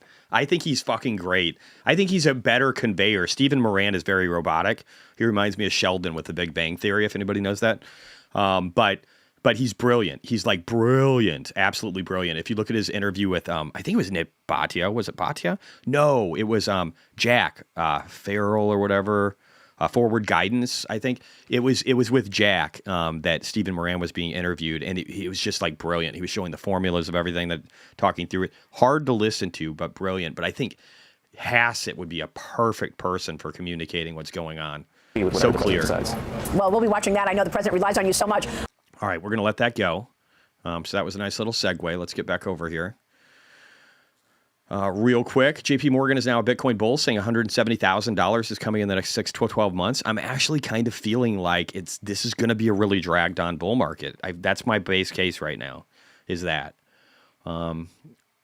Again, I'm just saying that we've got to get to, I want to bounce off of 96. We got to do that.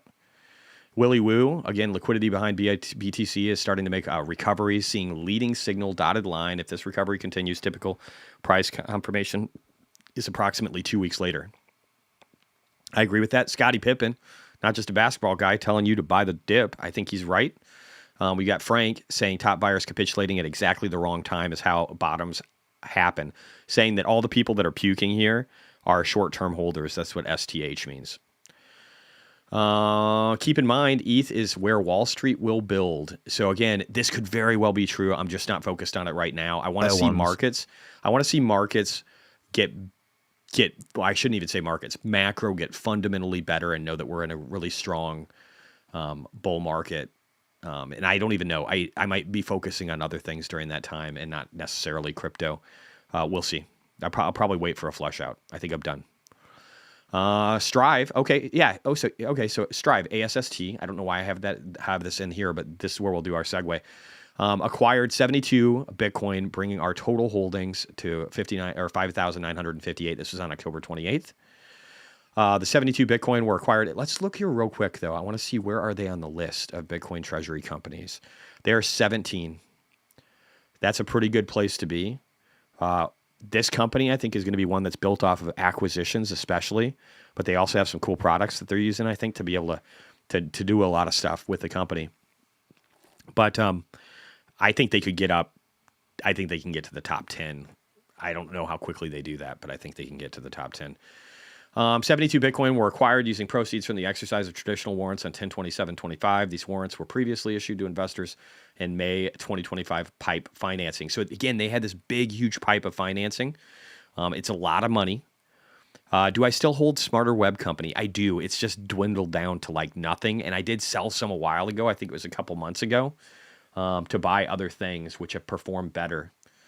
And I think one of them might have been like, I don't know if it was MetaPlanet or something else, but yeah, I don't remember. It's been so long, but I own less of it. And then most of it just got so low. It's such a tiny portion of my portfolio. I mean, the last time we checked, guys, let's just go back here.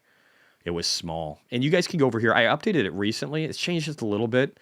But this was updated on the 3rd. So this is only 4 days old, not even. ARCG was still a big part. Again, these things have changed so substantially over the last week. This has gotten smaller. This has gotten larger. Tesla. Solt is gone. BMNR is gone. BMNU is gone. CleanSpark is practically gone. Because again, those options, I sold 50% of them, and then the other ones have gotten really, really cheap. So CleanSpark not doing great. BMN or Mara not doing great. TLT has gotten bigger and turned into a larger portion. MetaPlanet has gotten bigger. SMCI smaller. And then again, TSWCF, it says is 1% of my portfolio based on just how horribly that's done. And here's the thing. I'm not focused on SWC or Smarter Web because I believe that MetaPlanet is just such a great company.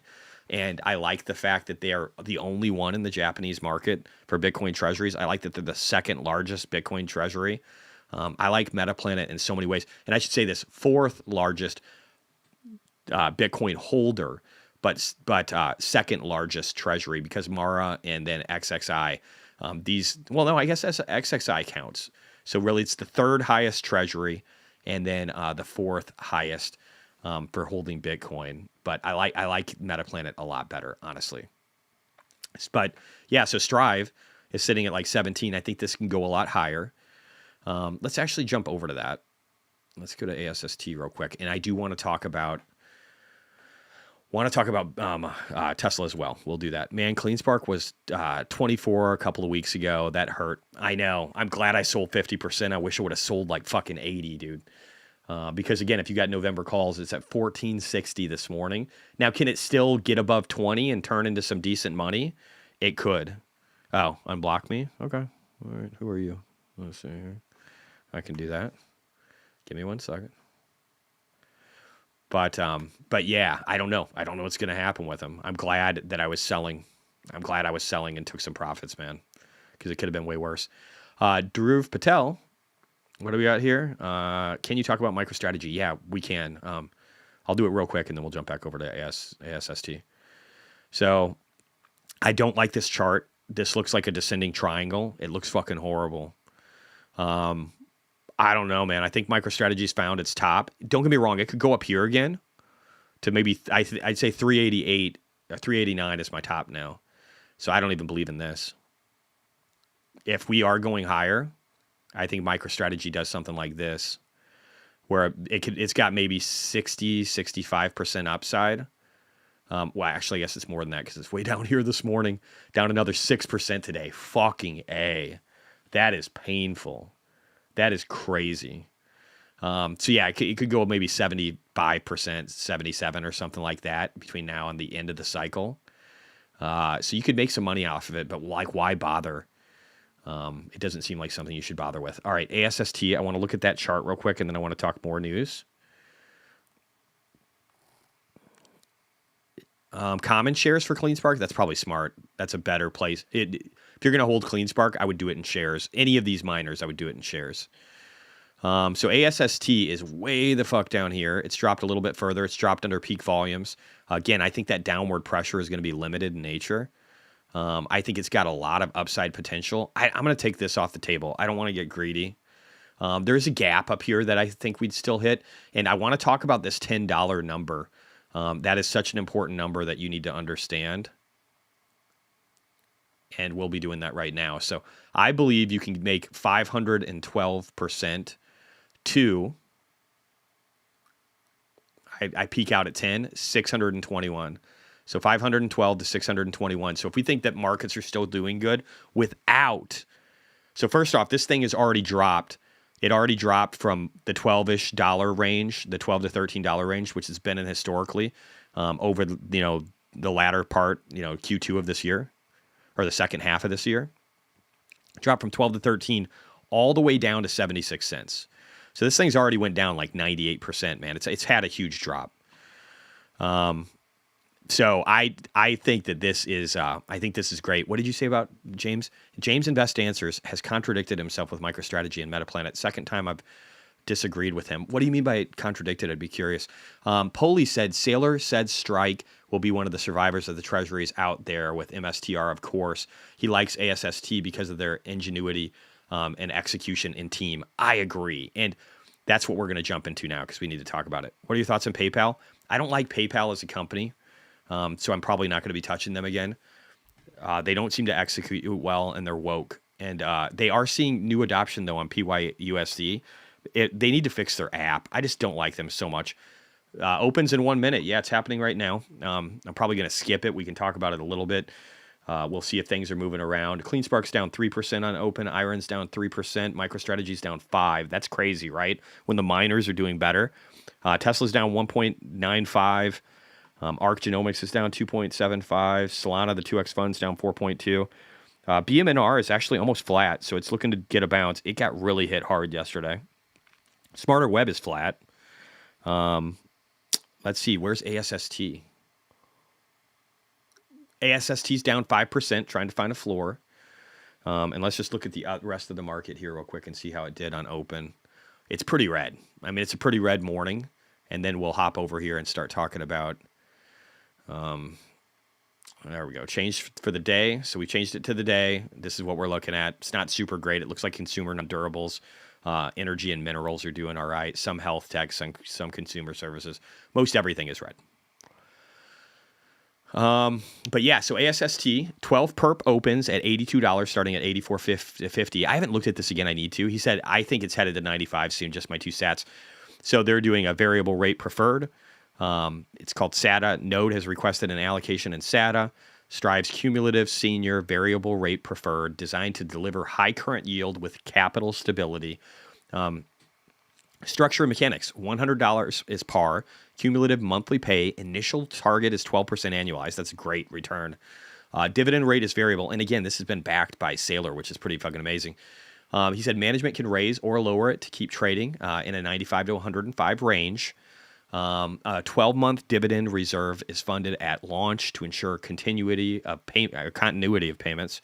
4-to-1 BTC coverage cap enforces balance sheet discipline. Excess leverage triggers adjustments.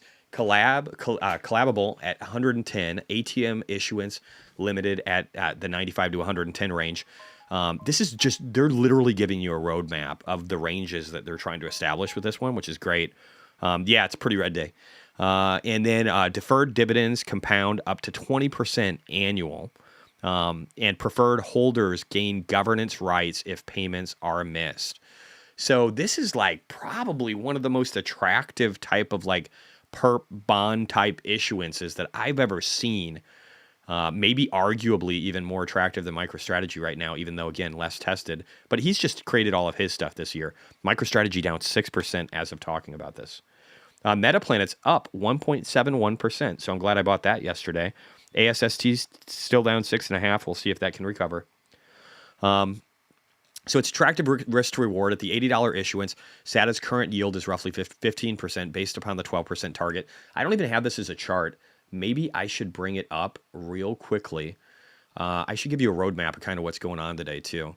But let me just make a copy here real quick because I want to get one of these. SATA. Breaking, Fed to host an urgent meeting today at 3 p.m. Rumors say it's connected with, are we sure that's not a rumor or is that true? Is that true? Can somebody confirm that that's true? I don't even know if I can find SATA in here. Yeah, I don't know. I'll have to check. What do we got? 12 meaningful secured Bitcoin financing costs we see across the sector, generally high single to low teens, depending on collateral and loan to value. Investors are being compensated for volatility with a built-in stabilizer. If price weakens, the rate dial can move higher to defend the band. If demand tightens, spreads, the issuer can lower the rate or issue via ATM if at a premium. So these guys are really perfecting this down to a science. I think it's great. Yeah, tag me, please. Why it fits now. MicroStrategy's experience with STRC preferred and broader balance sheet strategy showed both the promise and the pitfalls of Bitcoin-backed financing. The uncapped floating liquidation price, I could see Metaplanet doing something like this. Price helped foster early liquidity but blurred the value of the common equity, while dependence on external debt and market timing made capital costs unpredictable. ASST seems to have learned from that playbook by defining a 95 to 105 trading range, a call at 110, and an adjustable rate mechanism supported by internal dividend reserve. Yeah, it's building a simpler, more transparent structure designed to flex internally rather than rely on constant outside financing.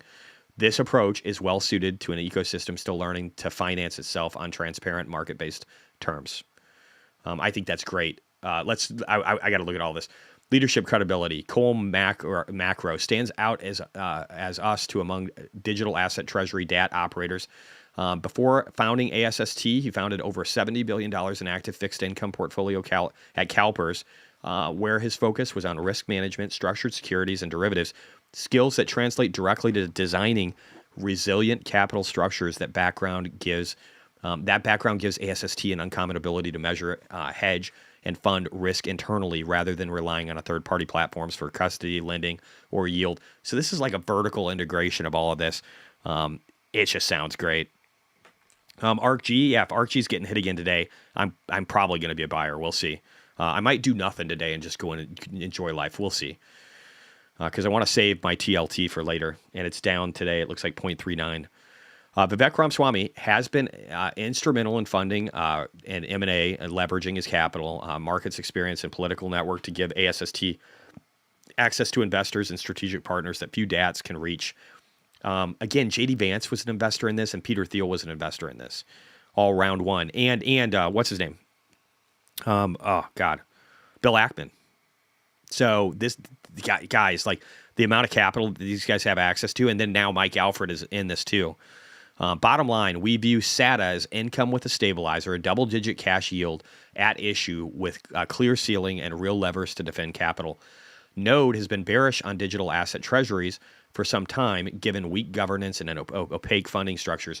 But at current levels, we see selective value emerging among those operators that are building with clear capital frameworks and contingency planning. ASST is one of them. We believe that current terms, SATA offers a return comfortably above our hurdle, aligned with the volatility profile of the fund and backed by management that knows how to build and fund balance sheets. This is awesome. ARCG is a summer play. Stop bothering, Jesse. I'm sorry, what is that even supposed to mean? Says the Dream Chaser, tells me to stop bothering. This is amazing. So I think ASST has.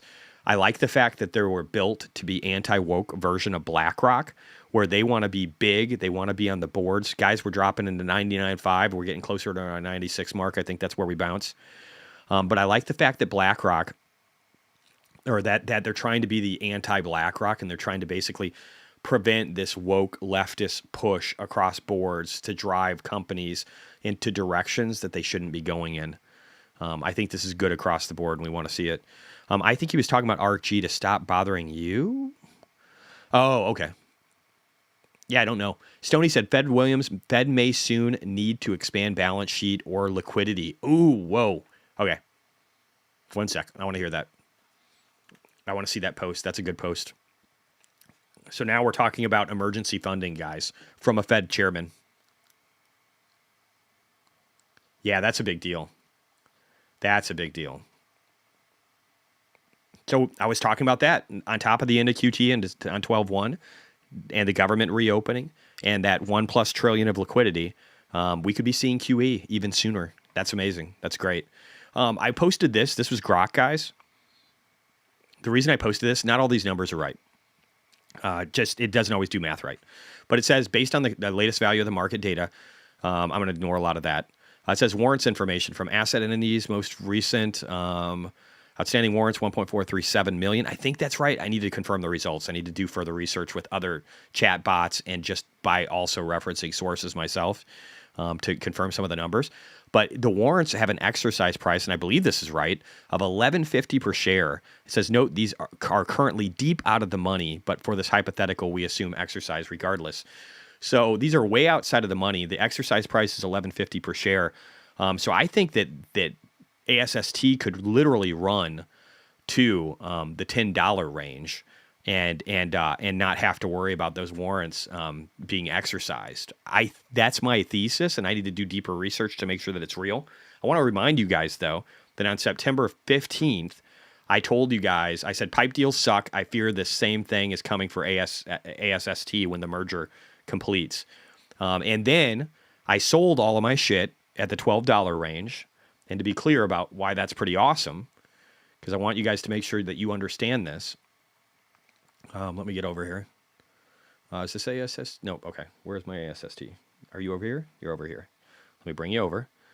So it's down 8% today. I might buy more. I don't know. We'll see. It's down 89% from where it was when I sold it, right? Or right around here. I sold right around here on the fib. Told people to get the fuck out because the deal sucked. And then it just collapsed like a fucking rock. We've closed this big gap over here. We're consolidating, but this looks like a consolidation higher. And then we've got a gap that brings us all the way up to 847.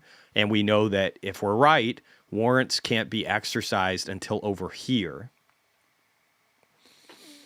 So if all of that is true, and again, I'm going to be doing more in-depth research today and heading into next week or into the weekend, then the upside for this is pretty large. I guess I didn't save this. I should have saved it. But the upside is pretty large as we can hit this top level even, potentially, if Bitcoin starts really pumping. 531% or over 6x would be sweet as shit, in my opinion. So again, I think that's great. We'll find out what's going on with this Fed meeting today, guys. That's going to be amazing. That's going to be good stuff that we want to look at. ARCG, again today. Let me just pull it up here real quick. I might call it pretty soon. I said I was going to do the Tesla thing, so we'll probably do that next. ARCG is falling underneath this previous resistance band that it's trying to find support on. I think that's going to be temporary. You can see how we have a large amount of volume falling over here. So I think this is probably a good one to buy. And I think we'll get back up above this fib, and then I think we'll go higher. And going higher, guys, I'm going to take this top one off because I don't think that's realistic. Or at least I don't want to shoot for that kind of goal. I don't even want to shoot for the .618. I'm trying to be really conservative in my thinking on this one. Or actually, no, that's wrong. That was for TLT. I should have put that back. I do think the .618 is really easy at 61. So we can go a lot higher. I'll put those back later. But yeah, I think this is a great buy. I think RG is a great buy. Let's jump into Tesla real quick here. Asset entities raised $160 million. When now? Let me go back over here.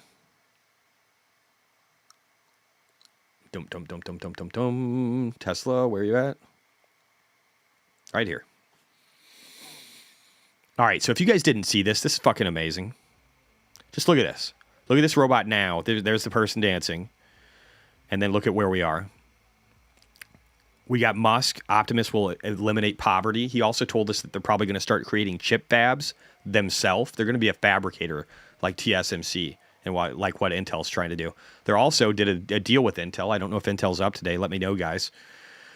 They're expanding to a third Megapack factory in Houston. This is fucking insane. It says it's now producing over 20,000 Megapacks rolling out annually between all these locations, and this is getting ready to grow substantially. From a technical level, the great Matsby is saying that we're getting ready to go higher. I agree with that. Tesla down 3.42% today. More pain being felt. Probably in the 3 millions now for my portfolio. Not loving that. We did get a delay on the Roadster, but again, if it can hover, I'm cool with this. It's tentatively the unveil is going to be April of 2026. So hopefully it's not an April Fool's joke. And then production into 2027. Amit said the guy only gets paid if he gets the company to $8.5 trillion. Anyone voting no for a CEO 10xing a company, it's like 8x. Doesn't deserve being a part of that journey. I agree with that, though.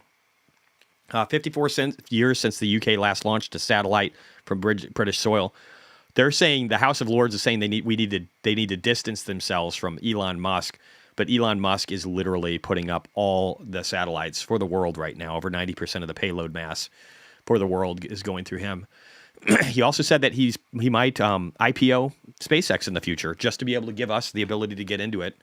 So that he seemed pretty genuine about wanting to do that. We've got the lithium refinery in Texas will give 50 gigawatt hours of capacity initially. So again, guys, we're going to be big refiners of batteries are going to be made in America and with American supply chains. We've got Optimus. It's going to have a $20,000 cost. That's just cost, not MSRP. They're going to charge more for it. This just shows the lines and what they're building out. They're getting ready to go into production. We'll talk about that in a second.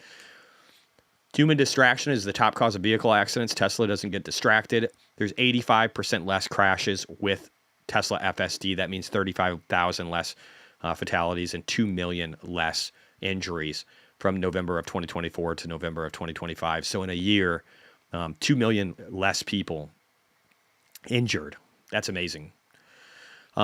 Tesla, sustainable energy is essential to an abundant future. Renewables plus battery storage provide clean, affordable, reliable energy that scales with growing demand from electrification and AI data centers. So again, he's saying you need batteries if you want to be able to keep demand, build out for these data centers, but then at the same time be able to handle the peaks in load. Batteries will help a lot with balancing all of that out. Tesla, every Tesla driven amplifies our impact. Again, CO2 emission drops because of Tesla is amazing. The entire Earth can be powered by a sustainable battery that exists. Large scale batteries, 1 million megawatts for homes, can work together in virtual power plants to act as a large flexible power plant that supports the grid. So this is cool that home batteries can do all of this. We need to get, I think he's going to get Trump flipped around and he's going to get him thinking about stuff like this in the future. Shay put sneak peek at Tesla next generation AI5 chips. Again, 5x hardened block quantization and softmax, 9x the memory capacity, 10x the raw compute increase, and 50x the total improvement over AI4. AI4, guys, hardware 4, it's going to be 50x better than it. It's just amazing. Semi got a new look. They checked all the boxes for horsepower and range, 500 miles, 1.2 megawatt charging capability, 1.7 kilowatt mile efficiency. It's got the new cyber look. It's cool.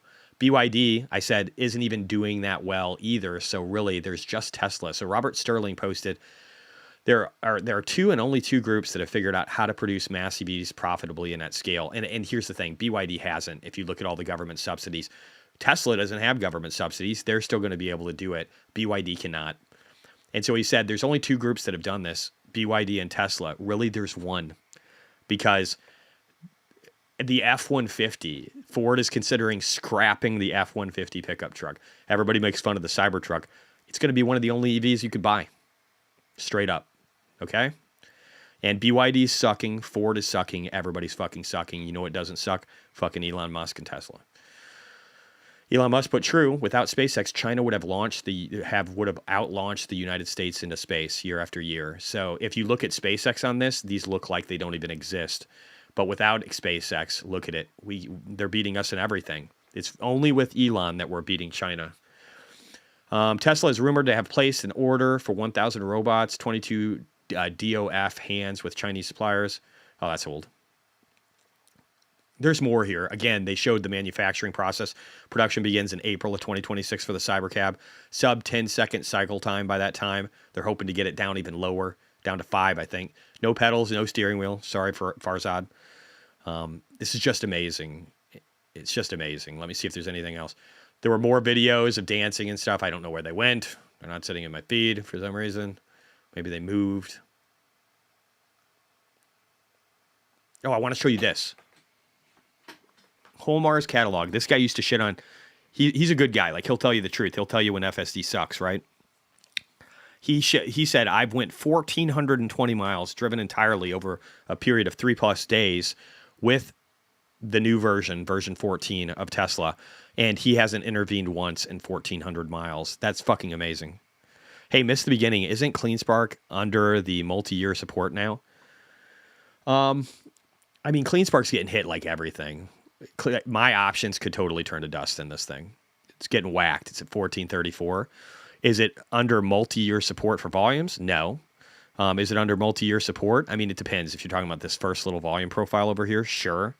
But it's just bleeding right now, like everything. Or I should say a lot of things. Metaplanet's still up on the day. Bitmine only down 1.65. The Smarter Web flat on the day. So some of these areas are improving. But really, Iron is down 10% today, guys. Just getting fucked. So there's all these things that have done really well or doing bad. MicroStrategy is still down 4%. Tesla down 4.2. Tesla down being 4.2 is kind of funny. But bullshit, because again, they're doing so good. It's ridiculous. We need to open the government. And maybe the Fed, again, I'm hoping, guys, filibuster is the worst case scenario for all of this. And if that happens, markets are going to explode higher. So just remember that. And there's, again, so many catalysts behind us right now.